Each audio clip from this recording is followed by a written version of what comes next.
কাজ শেষ করে বাসায় গেলে মা স্ত্রীর বিরুদ্ধে এবং স্ত্রী মার বিরুদ্ধে নালিশ করেন। আমার আয়ের সকল অর্থ আমার মায়ের হাতে না দিলে উনি এগুলো নিয়ে বিচার সালিশ করেন। এক্ষেত্রে আমার করণীয় কি? খুবই গুরুত্বপূর্ণ একটি প্রশ্ন। আমাদের সমাজ এবং পরিবারগুলো দিন দিন ভয়াবহ থেকে ভয়াবহতর হয়ে উঠছে।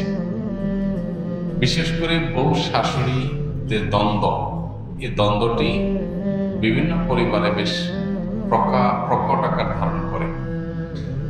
এর কারণ কি আর প্রতিকারের উপায় কি? দেখুন, এদেশ যেহেতু সংখ্যাগরিষ্ঠ মুসলিমদের দেশ, বেশিরভাগ মানুষের দেশে মুসলমান এবং অন্য ধর্মাবলম্বী যারা আছেন, হিন্দু বা অন্যরা, তারাও দিন শেষে ধার্মিক। তার ধর্মের ব্যাপারে তিনি যথেষ্ট শ্রদ্ধাশীল এবং সিরিয়াস। এটাই হলো এদেশের মানুষের বাস্তবতা। এদেশের ধর্মীয় যে বিধিবিধান আছে, সে বিধিবিধানগুলো যদি আমরা চর্চাটা ভালোভাবে করি এবং সেগুলো চর্চা করার পরিবেশ যদি আমাদের দেশে থাকে, তাহলে এই জাতীয় সমস্যাগুলো সমাধানের পথ সবচেয়ে সহজে বের করা যাবে। কোরআন এবং হাদিস মায়ের বেশ কিছু অধিকারের কথা বলেছে, আবার মায়ের কিছু কর্তব্য দিয়েছে। ঠিক যেমনি ভাবে বাবার কিছু অধিকার আছে, আবার বাবার কিছু কর্তব্য আছে। একইভাবে স্বামী স্ত্রী পরস্পরের প্রতি অধিকার যেমন আছে, আবার কর্তব্য আছে।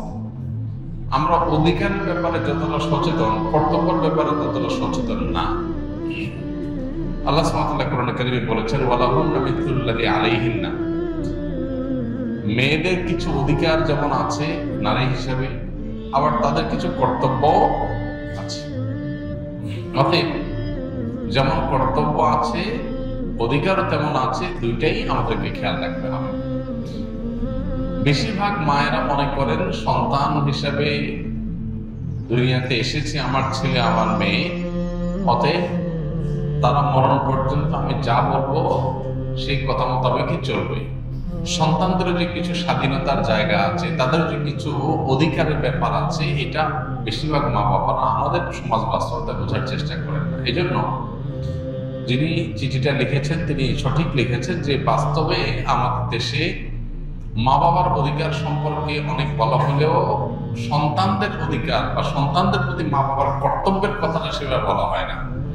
আলহামদুলিল্লাহ, এই বিষয়ে একটা দীর্ঘ ভিডিও অনলাইনে আমাদের ইউটিউব চ্যানেলে, অন্যান্য সোশ্যাল মিডিয়ার প্ল্যাটফর্মে আমাদের আছে, যেখানে আমরা সন্তানের প্রতি বাবা মার কর্তব্য বা সন্তানের অধিকারগুলো কি কি সেগুলো আলোচনা করেছে এবং এগুলো আলোচনা আরো বাড়াতে হবে।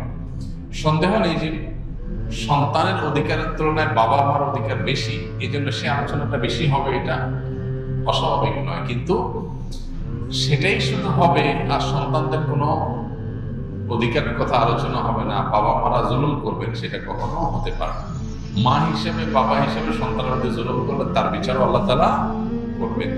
এটা গুরুত্বপূর্ণ একটা বিষয়। আর বউ শাশুড়ির দ্বন্দ্ব উন্নত হয়ে থাকে এই জন্য যে পরস্পরের প্রতি আমাদের করণীয় বা কর্তব্য সম্পর্কে আমরা জানি না। একটা সন্তান যখন প্রাপ্তবয়স্ক হয়, সে যখন উপার্জন করে, তার সকল টাকার পয়সা এনে মায়ের কাছে দিতে হবে, বাবার কাছে দিতে হবে, তারা যা খুশি করবে না। শরীয়ত এটা বলে না। শরীয়ত বলে সম্পদ যে উপার্জন করেছে এর ব্যাপারে অধিকার একমাত্র তার। হ্যাঁ, উপার্জিত সম্পদ থেকে মার চলার জন্য, মার বেঁচে থাকার জন্য, সুস্থতার জন্য, চিকিৎসার জন্য যেটা প্রয়োজন সন্তান হিসাবে সাধ্য অনুযায়ী, মায়ের নিজের না থাকলে বা দেওয়ার মতো ব্যবস্থা না থাকলে অবশ্যই সন্তানকে সেটা বহন করতে হবে।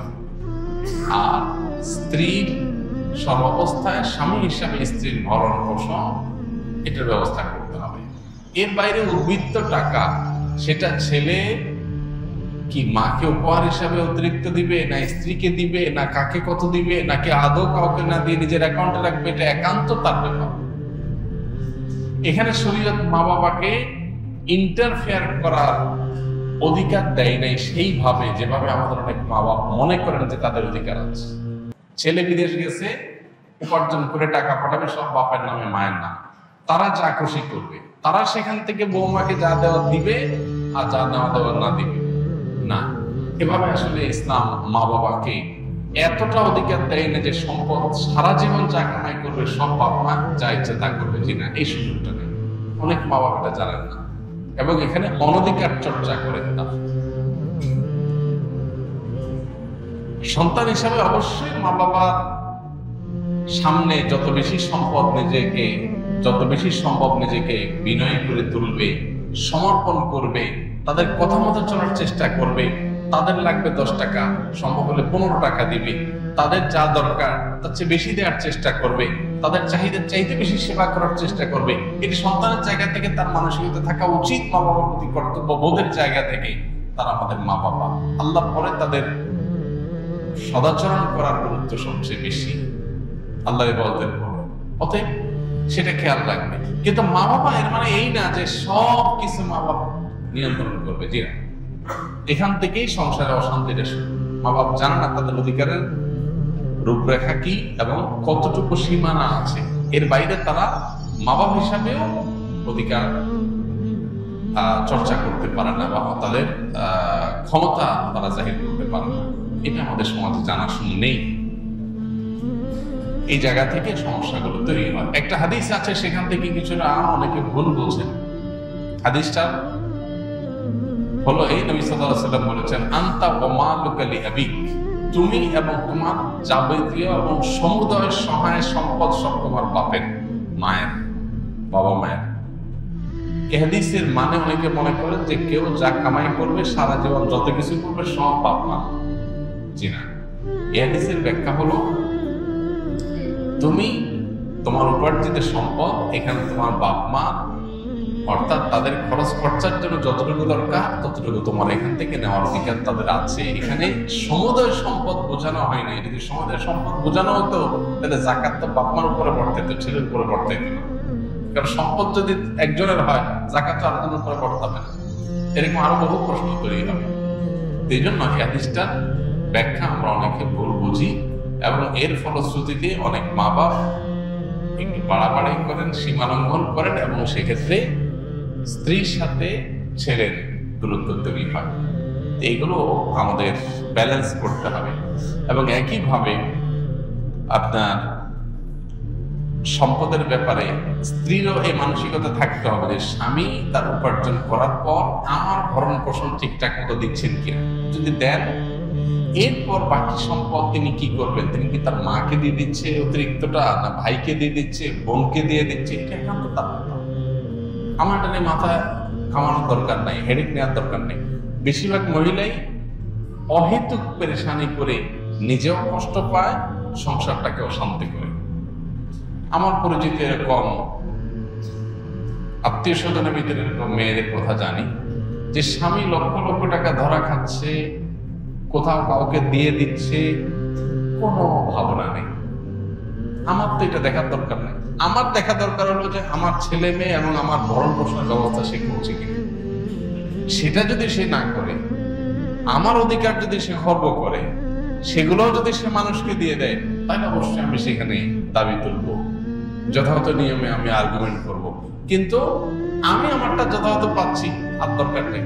বেশিরভাগ মহিলারা স্বামীকে চায় কবজার ভিতরে আনতে, কন্ট্রোলের ভিতরে আনতে, যে আমার কথা উঠবা, আমার কথা বসবা, আমার কথা এদিক ঘুরাবা, আবার এদিক গাড় ফিরাবা। এই যে স্বামীকে গোলাম বানাতে চায়, এটা আরেক সমস্যা। তাহলে একদিক থেকে মা বাপের সমস্যা, আরেক দিক থেকে বইয়ের সমস্যা। এই সমস্যাটা কেন হয়? কারণ তার কতটুকু অধিকার আছে এটা সে জানে না। তার যতটুকু অধিকার আছে তিনি তার চাইতে আরো বেশি খাটাইতে চেষ্টা করেন। এটাই হলো একটা ভুলের জায়গা। দাম্পত্য জীবনের সুখ শান্তির জন্য এই জিনিসগুলো অনেক গুরুত্বপূর্ণ। এই জন্য বিয়ের আগে ট্রেনিং হওয়া দরকার। সন্তানকে ছেলে মেয়ে করে বিয়ে করাবেন, সেখানে কি করবেন কি না করবেন, কোথায় অধিকার খাটাতে যাবেন, কোথায় খাটাতে যাবেন না, এগুলোর উপর ট্রেনিং হওয়া দরকার। আমার অনেক দিনের স্বপ্ন ইনশাআল্লাহ এরকম একটা ট্রেনিং ডেভেলপ করার, যে বিবাহিত ছেলে মেয়েরা এই ট্রেনিং করবে। ডে লং ট্রেনিং হবে, পাওয়ার পয়েন্ট প্রেজেন্টেশন হবে, যে তারা দাম্পত্য জীবনকে সুখী করবার জন্য তাদের কোন কোন পলিসি পদ্ধতি অবলম্বন করতে হবে, চ্যালেঞ্জগুলো কিভাবে ওভারকাম করবে, এই সব বিষয়গুলো থাকবে ইনশাআল্লাহ। খুব শীঘ্রই আমরা এটা হয়তো ঘোষণায় যাবো এবং এই ট্রেনিংটা শুরু করব। তো আমাদের বাসা বাড়িতে যে অশান্তিগুলো আছে, যে কলহগুলো আছে, আল্লাহ তাআলা সেগুলোকে দূর করার তৌফিক দান করুন। সবাইকে যার যার অধিকার, সবাইকে যার যার করণীয়গুলো আদায় করার তৌফিক দান করুন। আমাদের বোনদের যারা স্ত্রী হয়ে কোথাও কারোর সংসারে আছেন, কারোর সাথে দিনাতিপাত করছেন, সেখানে নিজের অধিকারের চাইতে বেশি অধিকার খাটানোর চেষ্টা তার করা যেমন উচিত নয়, ঠিক একইভাবে মায়েদের বাবাদেরও উচিত নয় সন্তানের সম্পদ এবং উপার্জন করে অতিরিক্ত মাথা গাওয়া। কোন ছেলে বইয়ের পিছনে টাকা একটু বেশি খরচ করে, একটু বউ পাগল বেশি হয়। মা বাপ হিসাবে তাদের দায়িত্ব হলো সন্তান সীমা ছাড়াই গেলে তাকে সুন্দরভাবে বোঝানো যে বাবা ব্যালেন্স করো, পরিমিত হও, হিসাব নিকাশ করো, অতি পাগল হয়ে যেও না। এরপর দেখা যায় যে না, ছেলে ভুল বুঝে বা বৌমা ভুল বুঝে, তো বাপ মা হিসাবে তারা তাদেরটা পাচ্ছে কিনা তারা দেখবে, বাকিটা নিয়ে মাথা ব্যথা করবে না, বরং আল্লাহর পরে হাওয়ালা করে দিবে। কারণ বিয়ের পর বিশেষ করে কয়েক বছর পর্যন্ত, একটা নির্দিষ্ট সময় পর্যন্ত এই পাগলামিগুলো ছেলেরা করে। এরপর আস্তে আস্তে মূর্তিশ ফিরে আসে, মাথায় ব্যালেন্স হয়, তখন সে আর আগের মতো পাগলামি করে না। এই টাইমটাতে মা বাবার সহযোগিতা করতে হয়, হেল্প করতে হয়। মা বাবা এখানে এসে জোর খাটাতে গিয়া অশান্তি সৃষ্টি করে দিলে এই যে পলাশ সাহার মতো ঘটনাগুলো ঘটে, এই ঘটনাগুলো যেন আমাদের পরিবারে না ঘটে। আল্লাহ আমাদের মা বাবাদেরকে এবং স্ত্রীদেরকে সবাইকে যার যার দায়িত্ব কর্তব্যের সীমা রেখাটা বোঝার তৌফিক দান। আস-সুন্নাহ ফাউন্ডেশন, উম্মার স্বার্থে, সুন্নাহর সাথে। মোহতারাম হাজরিন, আজ আমরা যে বিষয়টি নিয়ে আলোচনা করতে চাই সেটি হলো আল্লাহ রাব্বুল আলামিন দুনিয়াতে বান্দাকে যে কোনো নেক আমলের একটা নগদ ফিডব্যাক দিয়ে থাকেন, আর আখিরাত অনন্ত অসীমকালে তার যে পুরস্কার, তার যে জাযা, তার যে বদলা, সেটা তো আল্লাহ তো দিয়েই থাকেন। ওয়াদা গোটা কোরআন জুড়ে আল্লাহ তাআলা সেটাই করেছেন।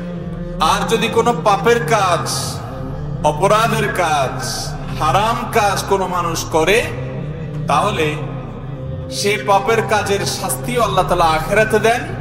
কিন্তু কিছু কিছু পাপ, কিছু কিছু অপরাধ আছে, যে গুনাহগুলো, যে অপরাধগুলোর কারণে আখিরাতের শাস্তি তো আছেই, নগদ দুনিয়াতে মৃত্যুর আগেই আল্লাহ তাআলা তার একটা শাস্তি আস্বাদন করান। এরকম 7টি পাপের সাথে আজ আমরা পরিচিত হব, যে পাপগুলোর প্রত্যেকটির সাথে আমাদের অনেক মানুষের সম্পর্ক আছে, আবার অনেকের প্রত্যেকটির সাথে না থাকলেও কোনো না কোনোটার সাথে সম্পর্ক আছে।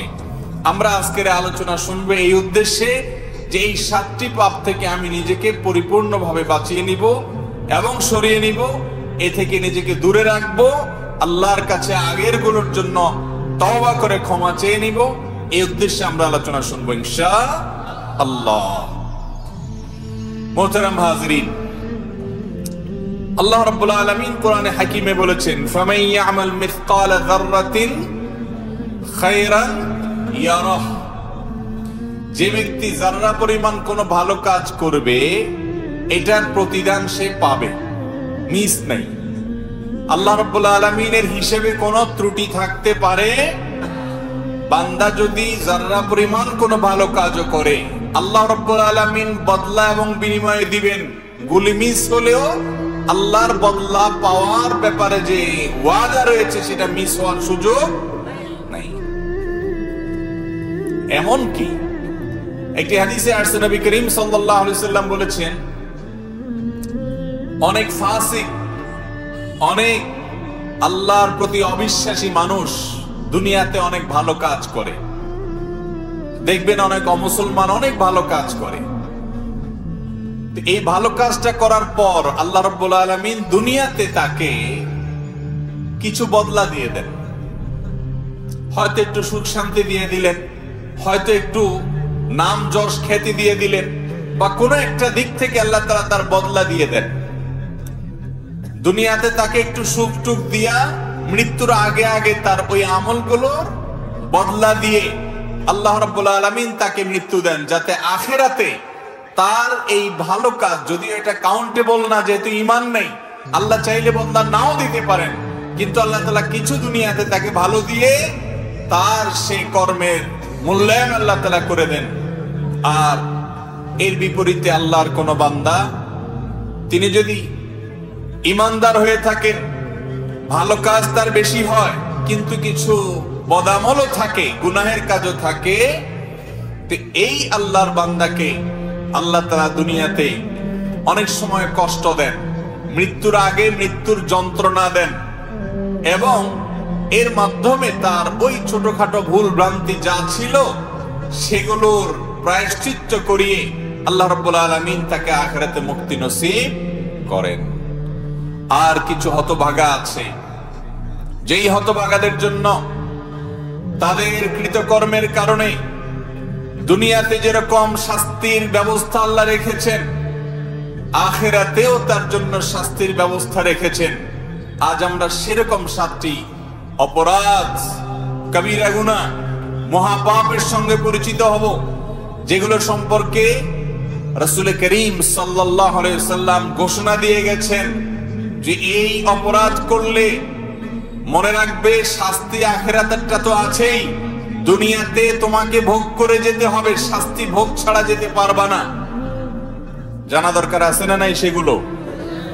আল্লাহ তাআলা আমাদের সকলকে সমস্ত হারাম কাজ থেকে বেঁচে থাকার তৌফিক দান করুন। সম্মানিত উপস্থিতি, আমাদের সমাজে ভালো কাজ করার ব্যাপারে যতটা আমরা তাগাদা বোধ করি, মন্দ কাজ ছাড়ার ব্যাপারে এত বেশি গরজ আমাদের হয় না। অথচ নবীজি সাল্লাল্লাহু আলাইহি ওয়াসাল্লাম বলেছেন, ইত্তাকিল মাহারিম, ইত্তাকিল মাহারিম তাকুন আ'বাদান নাস। তুমি হারাম কাজকর্ম থেকে বেঁচে থাকো, বাছাই করে করে কোনটা আল্লাহ তাআলা নিষেধ করেছেন, কোনটা হারাম করেছেন, সেগুলো থেকে তুমি নিজেকে বাঁচিয়ে রাখো, তুমি হবার সমাজের সবচেয়ে বড় ইবাদত গুজার, সবচেয়ে বড় আবেদ। আর আমাদের সমাজে সাধারণত বড় আবেদ কাকে বলি আমরা বলেন? যে লোক মসজিদে অনেক সময় বসে থাকে, তাই না? অনেক তাসবিহ তাহলিল করেন, অনেক নামাজ কালাম পড়েন, নফল সালাতের ইহতিমাম করেন, নফল সিয়াম রোজার ইহতিমাম করেন, দান সদকা করেন, ওয়াজ শুনেন, কোরআন তেলাওয়াত শুনেন, এবং ইতিবাচক কাজ যেগুলো, করণীয় কাজ যেগুলো, সেগুলো যত বেশি করে আমরা মনে করি লোকটা তত বড় আবেদ। সন্দেহ নেই এগুলো ইবাদত, মৌলিক ইবাদত, সে বড় আবেদ। কিন্তু একজন মানুষের সবচেয়ে বড় আবেদ হওয়াটা তার শুধুমাত্র এই করণীয় কাজগুলো করার উপরে নির্ভর করে না, বরং কোনো কোনো ক্ষেত্রে করণীয় কাজের চাইতে বর্জনীয় কাজগুলো থেকে বেঁচে থাকাটা অনেক বেশি গুরুত্বপূর্ণ হয়।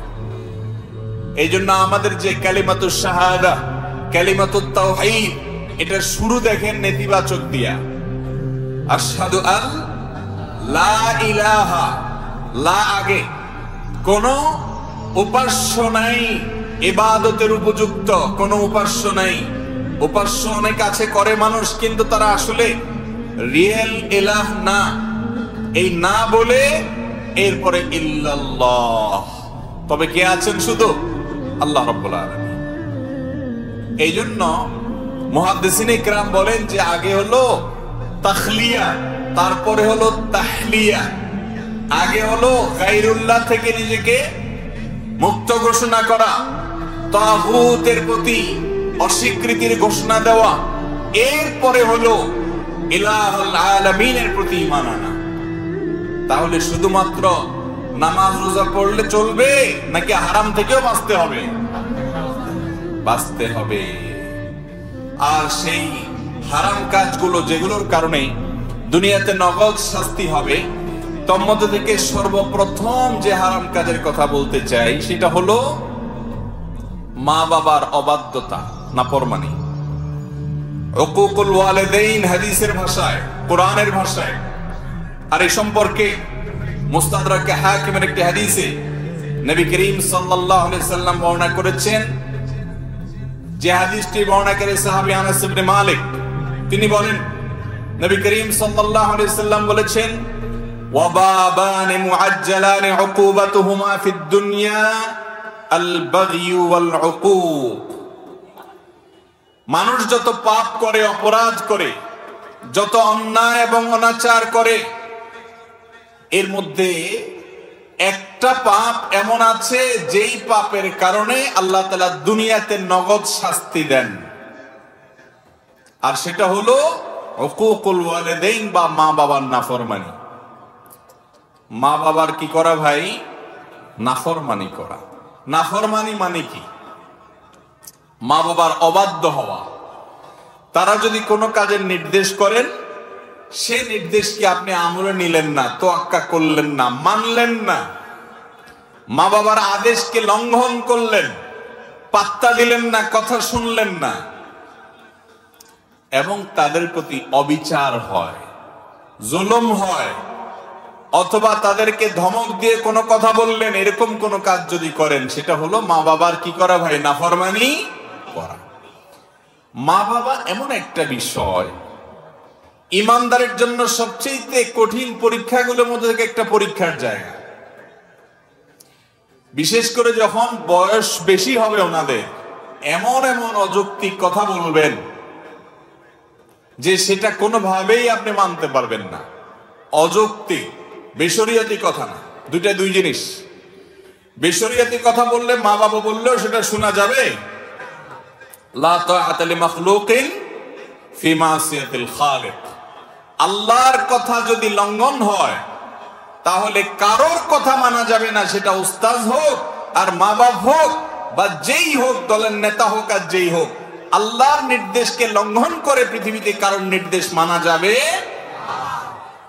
কিন্তু মা বাবা অনেক সময় এমন কিছু কথা বলেন যে কথাগুলো আল্লাহর আদেশ নিষেধের ব্যাপার না, কিন্তু দুনিয়াবী দৃষ্টিকোণ থেকে অযৌক্তিক। যেমন কথার কথা বললেন যে বাবা তুমি এখন এই কাজটা করো, আপনি দেখছেন যে এই কাজটা এখন করার দরকার নাই, একেবারে অপ্রয়োজনীয়, কিন্তু উনি বাচ্চার মতো সেটাই চাচ্ছে বারবার। তখন আমরা বেশিরভাগ ক্ষেত্রে কি করি? একেবারে আপাদমস্তক নামাজি মানুষটাও, লম্বা দাড়িওয়ালা মানুষটাও, মুহাদ্দিস মুফাসসির মাওলানা সাহেব, ইমাম সাহেব, খতিব সাহেব, বেশিরভাগ ক্ষেত্রেই এই টাইমগুলোতে নিজেকে আমরা ঠিক রাখতে পারি না। মা বাবাকে আমি পরীক্ষার বস্তু এই জন্য বলেছি, আল্লাহ রাব্বুল আলামিন তাদেরকে দিয়ে নির্দেশ করেছেন যে তারা যা বলবে তা মানতে হবে। আল্লাহর আদেশের খেলাফ যতক্ষণ না হবে ততক্ষণ পর্যন্ত তোমাকে মানতে হবে। তাদের আদেশ মানা তোমার জন্য ওয়াজিব, আবশ্যক, না মানলে গুনাহ হবে। তারা যদি তোমাকে অযৌক্তিক কিছু বলে, তাহলে তুমি যদি তোমার সক্ষমতায় না থাকে না মানলা, কিন্তু তাদের সাথে ধমক দিয়ে বেয়াদবি করে কথা বলা যাবে। আল্লাহর ভাষা খেয়াল করেন, ইম্মা ইয়াবলুগান্না ইনদাকাল কিবারা আহাদুহুমা আও কিলাহুমা। তোমার মা বাবার উভয়ে দুইজনই হয় বয়স বেশি হয়ে গেছে, অথবা যে কোনো একজনের বয়স বেশি হয়ে গেছে। দেখেন, ফালা তাকুল লাহুমা উফফিন ওয়ালা তানহারহুমা। মা বাপকে ধমক দিয়ে কথা বলো না, উফ এটা বলো না, তাদের সামনে বিরক্তি প্রকাশ করো না। যখন তাদের বার্ধক্য আসবে, আল্লাহ এই কথা কেন বললেন? বার্ধক্য আসার পর তাদের সাথে বেয়াদবি করো না, তার মানে জোয়ান বয়সে বাপের সাথে বেয়াদবি করলেও অসুবিধা নাই। কি বলেন? মাফহুম মুখালাফ থেকে কি এটা বোঝা যায়? আল্লাহ বলছেন তোমার মা বাবা দুইজনেই অথবা দুইজনের কোনো একজন যখন বুড়ো হয়ে যাবে, বয়স বেশি হয়ে যাবে, তখন তাদের সাথে উপ বলিও না, ধমক দিয়ে বলিও না। তার মানে তো এটাই দাঁড়ায় যে জোয়ান বয়সে থাকলে তাহলে করা যাবে, কারণ আল্লাহ তো বলছে বার্ধক্য হলে করিও না। কি বলেন? জোয়ান বয়সে মা বাবার সাথে বেয়াদবি করা যাবে? আসলে এটা হলো কায়দে ইহতিরাজি বলতে পারেন, কায়দে ইত্তেফাকি বলতে পারেন। অর্থাৎ আল্লাহ রাব্বুল আলামিন মূলত বুঝাতে চাইছেন যে মা বাবার সাথে বেয়াদবি তো মানুষ বুড়াকালেই করে। মা বাপ যখন বয়স বেশি হয় তখনই তো কথাবার্তা ছেলের সাথে মেয়েদের সাথে অ্যাডজাস্ট হয় না। নতুন জেনারেশনের মানুষ, নিউ জেনারেশন, তারা অনেক আপডেটেড, অনেক কিছু বুঝে, 2 ইঞ্চি 2 লাইন বেশি বুঝে। বাপ বেচারা আগের যুগের মানুষ, চিন্তা সব পুরাতন, এই জন্য সব বলে যা ছেলের মাথায় ধরে না। বলে কি মুরব্বী, আব্বা বলে কি, আম্মা বলে কি, মাথায় ধরে না। তো এই টাইমটাতে সাধারণত মা বাবার সাথে বেয়াদবিটা বেশি হয়। জোয়ান বয়সে বেয়াদবি করলে থাপ্পড় খাবে, কারণ বাপের তখন শক্তি আছে, মার শক্তি আছে, কানটা মলে বাইর করে দিবে। ঠিক না ঠিক? এই জন্য ওইটার কথা বলার দরকার হয় নাই।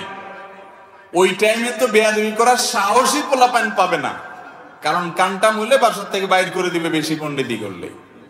বেয়াদবিটা সাধারণত কখন হয় ভাই? বৃদ্ধকালে। এবং সেটা কিরকম হয়? একই কথা বারবার বলবে, 2 বার 4 বার 6 বার। আরে বাবা বলছেন তো, কয়বার বলবেন এক কথা? হয় কি হয় না বলেন? আহা, আমাদের বিরক্ত লাগে, তাই না?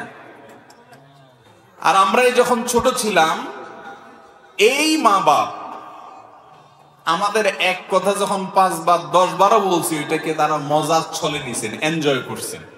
ঠিক না ঠিক? কিন্তু আমি বৃদ্ধ হওয়ার পর, তিনি বৃদ্ধ হওয়ার পর আমার কাছে তার কথা বিরক্ত লাগতেছে। এই জন্য বললাম, এটা পরীক্ষার বড় একটা জায়গা, অনেক বড় একটা জায়গা। অনেক ভালো ভালো মানুষ আমি জানি, যারা ব্যক্তিগতভাবে অনেক আমলদার, তাহাজ্জুদ গুজার, অনেক ইবাদত গুজার, পরহেজগার, কিন্তু এই জায়গায় এসে ফেল করে ফেলে, পাস করতে পারে না। আমার মা বাপ হলেন আমার রব আহকামুল হাকিমিনের পরে। যদি রাসূল সাল্লাল্লাহু আলাইহি ওয়াসাল্লাম বেঁচে থাকতেন, তিনি থাকতেন আমার সবচেয়ে শ্রদ্ধার জায়গা। এখন ওয়াফাতের পরেও তাকে শ্রদ্ধা করতে হবে বান্দাদের মধ্যে সবচেয়ে বেশি। আর তারপরে আমার শ্রদ্ধা, ভালোবাসা, ভক্তি, মহাব্বত, আমার আনুগত্য, আমার সকল কিছুর সবচেয়ে বড় ভাগ পাওয়ার হক হলো আমার মা বাবা। সারা দুনিয়া একদিকে, মা বাবা আরেকদিকে। নবী করিম সাল্লাল্লাহু আলাইহি ওয়াসাল্লাম অল্প কথা বলে দিয়েছেন, রিদার রাব্বি ফি রিদাল ওয়ালিদাইন ওয়া সাখাতুর রাব্বি ফি সাখাতিল ওয়ালিদাইন।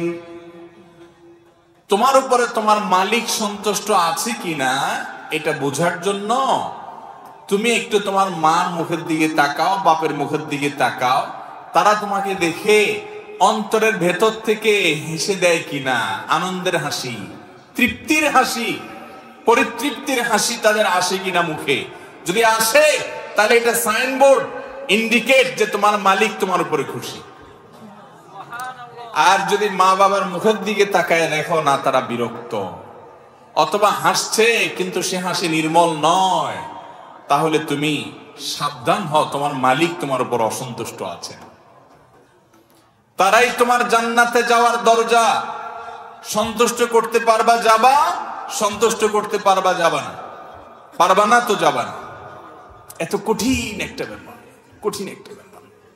মোহতারাম হাজরিন, একটা গল্প আপনারা অনেকেই পড়েছেন, শুনেছেন, যে একবার এক মা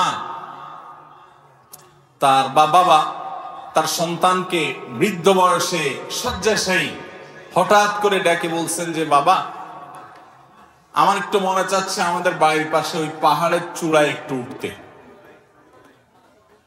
বলে আপনি এখন ওখানে উঠে কি করবেন আব্বা? বলে আমার মনে চাচ্ছে একটু নিয়ে যাও আমাকে। তো নিয়ে গেছে। নেওয়ার পর পাহাড়ের চূড়ায় উঠানোর পর সন্তান বললেন যে বাবা ঠিক আছে, আপনার একটা মনের চাওয়া, বৃদ্ধ বয়সে হয়তো পাহাড়ের চূড়ায় উঠে একটু দেখতে মনে চাইছে আশপাশটা, ভালো, আমি করলাম। খুশি তো আপনি? ক বাবা খুশি। এক কাজ করো, কিছু আপেল নিয়ে আসো। আপেল। বলে কি করবো? নিয়ে আসো, আমি একটু দেখবো, খাবো, আতাবো, ভালো লাগতেছে। নিয়ে আসছি। আনার পরে মুরব্বী উপর থেকে একটা আপেল এদিকে মারে বলে বাবা নিয়ে আসো, পড়ে গেছে। তো ছেলে যায় নিয়ে আসে। আবার যখন একই কাজ করছে আরেক দিকে, ছেলে কি ব্যাপার, একটু আগে উনি একটা ফেললেন, আবার আরেকটা ফেললেন, কয়বার পাহাড়ে উঠানামা করা যায়? এবার 2-3 বার যখন এরকম হয়ে গেছে, এবার ছেলের মেজাজ গরম হয়ে গেছে, আর কতক্ষণ ঠিক থাকে। এবার বলে, আব্বা আপনি কি আমার সাথে তামাশা শুরু করছেন? আমি বুঝলাম না, আপনি এক একবার এক এক দিকে আপেল মারেন আর আমারে বলেন নিয়ে আসতে, এটার মানেটা কি? আমি কি এত বেকার এবং এত এই অহেতুক কাজের মানেটা কি আপনি বলেন দেখি। সাধারণত আমরা যেরকম করি আর কি, মা বাবার সাথে এরকম করি। তখন তার সে বাবা বা মা তিনি বললেন যে, বাবা রে, আমার আসলে কোনো পাগলামি করার ইচ্ছা জাগে নেই, আমি তোকে একটু চেক করলাম যে ছোটবেলায় এই পাহাড়ের উপরে ওঠার পর তুই বল নিয়ে আসতি এবং সারাক্ষণ ফেলতি, ইচ্ছাকৃত ফেলতি, আর তোর বল কুড়ে আনতে আমার কোনো কষ্ট হইতো না, অনেক হাসির চোটে হাসি মুখে নিয়ে আসতাম, তোর সাথে মজা করতাম বরং বল নিয়ে এসে। 2 বার 10 বার না, কতবার যে তুই ফেলছস, কখনো আমার বিরক্ত লাগে নাই, কিন্তু এখন 2-3 বার আমি ফেললাম একটু দেখার জন্য কি হাল, দেখলাম না, তোর অনেক বেশি বিরক্ত লাগছে বাবা। তো সন্তান হিসেবে বাবাকে যখন তুমি কষ্ট দাও, তখন বাবা হিসেবে মা হিসেবে সেটাকে এনজয় করে, পেশাব করে দেয় এই ঠান্ডা শীতের মধ্যে, বাপ নামাজ পড়তে যাবে কোলে নিচে আদর করে দিলেন শ্বশুরাই ছায়া, বেচারা হাসি মুখে দিছে, দেহা দিছে গরম করে, খুশির চোটে আনন্দের চোটে আপনার সেটাকে এনজয়ের ভাবে নিয়েছে, কোনো রাগ চেতাচেতি নাই। আর যদি বৃদ্ধ হওয়ার পরে বাপ মা এই কাজটা করে, তখন কি অবস্থা হয়? আমরা একটু মেলানোর সুযোগ পাচ্ছি কি পাচ্ছি না? হাজিরিন, আল্লাহ রাব্বুল আলামিনের তরফ থেকে এটা এমন বড় একটা পরীক্ষার বিষয়, তারা অযৌক্তিক বিষয় বলবে, মানতে পারবেন না, চুপ থাকবেন, বেয়াদবি করতে পারবেন না, বলবে তোর সব কামাই রোজগার ছোট ভাইরে দিয়ে দে। এই সমস্যাটা একটু বেশি আমাদের সমাজে, তাই না? ওই বোনের দিকে বেশি টানে তো টানেই টানে, টানেই টানে, আর বাকিটা কিছু দেখে না, বয়স হয়ে গেছে, সেন্স নাই, মাথায় কাজ করে না। আপনি তখন একজন সন্তান হিসেবে, জান্নাতের পথযাত্রী হিসেবে সেটাকে এনজয় করবেন, যে বয়স হয়ে গেছে তো, ছোটবেলা যেরকম মানুষ খেয়ে হারিয়ে ফেলে উনিও সেরকম করছে, কিন্তু আল্লাহর পক্ষ থেকে পরীক্ষা, ওফ বলা যাবে না, ওফ স্যাড এসব বলা যাবে না, এমন কোন কথা বলা যাবে না যে তাদের সামনে কষ্ট হতে পারে, মেনে নিতে হবে। বলে তাহলে কি অযৌক্তিক কাজ করতে হবে? না, অযৌক্তিক কাজ করতে শরীয়ত আপনাকে বাধ্য করে না। তিনি বললেন যে সব কামাই করে তোমার এই ভাইকে দিয়ে দাও, শরীয়ত আপনাকে বলে না সব কামাই করে দিয়ে দিতে। এই জায়গায় আপনি কি করবেন? এই জায়গায় আপনি করবেন হলো বিচক্ষণতার সাথে মোকাবেলা। কিভাবে? মা বাবার সাথে বেয়াদবি নেই, বলবেন আব্বা আমি যতটুকু পারতেছি চেষ্টা করতেছি, আপনি দোয়া করেন আল্লাহ যেন আরো তৌফিক দেয়, আল্লাহ ওকেও যেন দেয়, আমি দিব। কথাবার্তার ভিতরে কোমলতা থাকবেন, অপারগতা প্রকাশ করলে সেটা বিনয়ের সাথে করবেন, কৌশলে এড়িয়ে যাবেন, ডাইরেক্ট মিথ্যাও বলবেন না, আবার ধমকও বাবা মাকে দিতে পারবেন। জটিল একটা জায়গা, না পারবেন কইতে, না পারবেন সইতে, কিন্তু চুপ থাকতে হবে, কারণ আপনাকে জান্নাতে যেতে হবে। কথা কি বুঝতে পারছি ভাই? আব্দুল্লাহ ইবনে আব্বাস রাদিয়াল্লাহু তাআলা আনহুর একটা হাদিস আছে, উনি বলেছেন, কেউ যদি বাপের সামনে মায়ের সামনে নিজের চাদর বা জামায় ধুলা লাগলে সেটা যদি এরকম ঝাড়া মারে বাপের সামনে মায়ের সামনে, এও মা বাবার নাফরমান, কিয়ামতের ময়দানে বিচার হবে। তাহলে এবার বুঝেন, যারা ধমক দিয়ে, ঝাড়ি দিয়ে, বেয়াদবি করে উচ্চ স্বরে বাবা মার সামনে কথা বলেন, তাদের পরিণতি কি হতে পারে। আজ যুবকদের মধ্যে বিশেষ করে এই ম্যানার্স হারিয়ে গেছে, ইসলামের সৌন্দর্য আজ আমাদের থেকে বিদায় হয়ে যাচ্ছে। এটাকে পুনরায় আমাদের মধ্যে ফিরিয়ে আনতে হবে এবং তওবা নাসুহা করতে হবে। যদি বাবার সাথে বেয়াদবি করেন, দুনিয়াতে আপনার সন্তানের হাতে আপনি লাঞ্ছিত হবেন, নগদ শাস্তি, আখিরাতেরটা পরে, মিস নাই। একটা ঘটনা আপনারা শুনছেন না, বহুত পুরাতন, মাহফিলে তো এই ঘটনা শুনতে শুনতে আমরা ছোটবেলা থেকে বড় হয়েছি। যে বাপের গলা রশি বেঁধে বলে ছেলে টানতেছে, বাড়ি থেকে টানতে টানতে বাঁশের ঝাড় পরিমাণ আনার পরে বাপে বলছে, বাবা ইশারা দিছে একটু থাম থাম। তো ছেলে বলছে যে কি ব্যাপার, হাত দিয়ে কি ইশারা দিতেছ? তোমার তো আজকে নিয়ে খেতে ফেলাই দিয়ে আসবো, জ্বালাইতেছ বহুত। এরকম কুলাঙ্গার দু চারটা এখনো আছে, একেবারে রূপকথার গল্প না।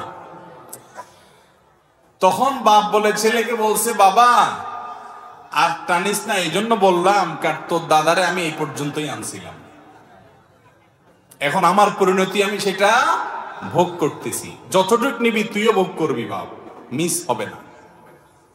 এমন এক ডেঞ্জারাস বিষয়, যে সমস্ত সন্তান তার ছেলের সামনে, তার মেয়ের সামনে বাবার জুতাটা সোজা করে দেয়, বাসা থেকে বের হওয়ার সময় জুতাটা আগায় দেয়, ওই ব্যক্তির ছেলে যখন বড় হবে সে তার বাপের জুতার উপর পাড়া দিতে তার বিবেকে বাঁধবে। কারণ সে পরিবার থেকে দেখে দেখে শিখছে কিভাবে বাবাকে সম্মান করতে হয়। যে ছেলে তার বাবাকে দেখবে যে বাবার সামনে সে জোর করে কথা বলে না, বাবার চোখের দিকে কখনো তাকায় না, মায়ের চোখের দিকে কখনো তাকায় না, ওই ছেলের ঘরে যখন ছেলে হবে, মেয়ে হবে, তারা যখন দেখবে দাদার সাথে দাদির সাথে তার বাপের বিহেভ কি, আচরণ কি, তারা সেটা শিখবে এবং সেটাকে অ্যাপ্লাই করবে। এটাই হলো আল্লাহর সুন্নাহ, সুন্নাতুল্লাহ ফিল আরদ। এটার ব্যতিক্রম হয় না। এজন্য মা বাবার অবাধ্য সন্তানরা যতটুকু বেয়াদবি করেন, কমপক্ষে ততটুকু কোনো কোনো ক্ষেত্রে তার চাইতে বেশি সহ্য করার জন্য প্রস্তুত হয়ে যান। কথা কি বুঝাতে পারছি? আল্লাহ তাআলা আমাদের সবাইকে মা বাবার কদর করার তৌফিক দান করুন। বিয়ে করার পর মা বাবার বাধ্যগত থাকাটা একটু বেশি কঠিন হয়, একটু বেশি কঠিন হয়। কারণ এই টাইমে দেখা যায় আমাদের সামাজিক যে ব্যবস্থাপনা আছে, যৌথ পরিবার সিস্টেম আছে, এটার কারণে আরো নানা কারণে বোঝাপড়ার ভেজাল হয়। বাপ মা একদিকে, বউ আরেক দিকে টানে, বউ খুশি করতে গেলে বাপ মা নারাজ, বাপ মা খুশি করতে গেলে বউ নারাজ। এরকম হয় কি হয় না? এই অবস্থায় আমি সবসময় বলি, পাটা আর